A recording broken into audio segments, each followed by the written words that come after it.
Мекендештер, өткөндө видео чыгарбадым белем. Бул жерге эмне курулат, эмне коюлат деп. Баягы өткөндө тапкан 1000 сом деген анын ээсине бердим. Бул жерде теплообменник, ошо грунтовый теплообменник деп коет. Бул жерде ушу мына 200-дүк труба менен келип туруп, бияктан тройниклы экиге бөлүнүп 160-тык кылдык. Себеби дегенде 160-тыктын баягы жерге жабышканы ошол көбүрөөк болот да, чем жөн эле бир 200-дүк трубаны тарткандан көбүрөөкчү. Биздин климатка сразу айтып коеюн, могу 1,5-2 метрге чейин тереңдик болуш керек.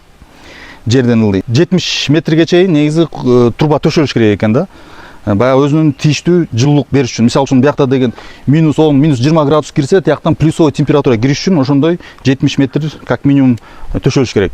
Аякта да моторлор да коюлат. Мотор деген өзүнүн нормасы бар. Канча метр секунду аба жүрүш керек деген расчеттор бар. Анын кийинки роликтерде чыгарып берем. Азыр силерге баягы эмне жумуштар болгонун, ушундай труба бүт тегерете коюлду.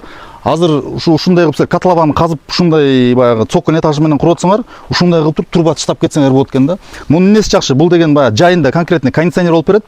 Экинчисинен буну бияка тепловой насос орнотулат. Ошо тепловой насос орнотулганда ушул баягы муздак аба кирип, анан жылуу болуп чыгып аткан жылуулук барып тепловой насоска өзүнө бергендей кылабыз да. Ошондо баягы тепловой насостун КПДсы көбөйчөт.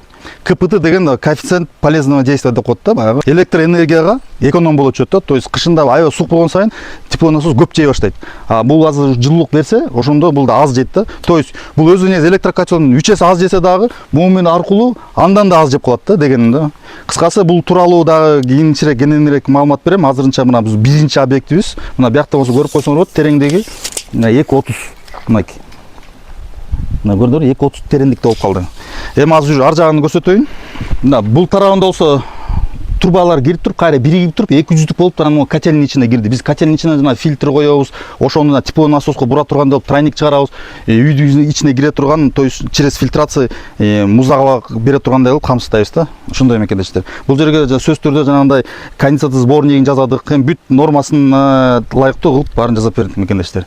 Видеом пайдалуу болсо каналга катталып, лайктан басып кеткиле. Кудай урса дагы ушул тууралуу да бир топ видеолор чыгарабыз. Саламат болуңар.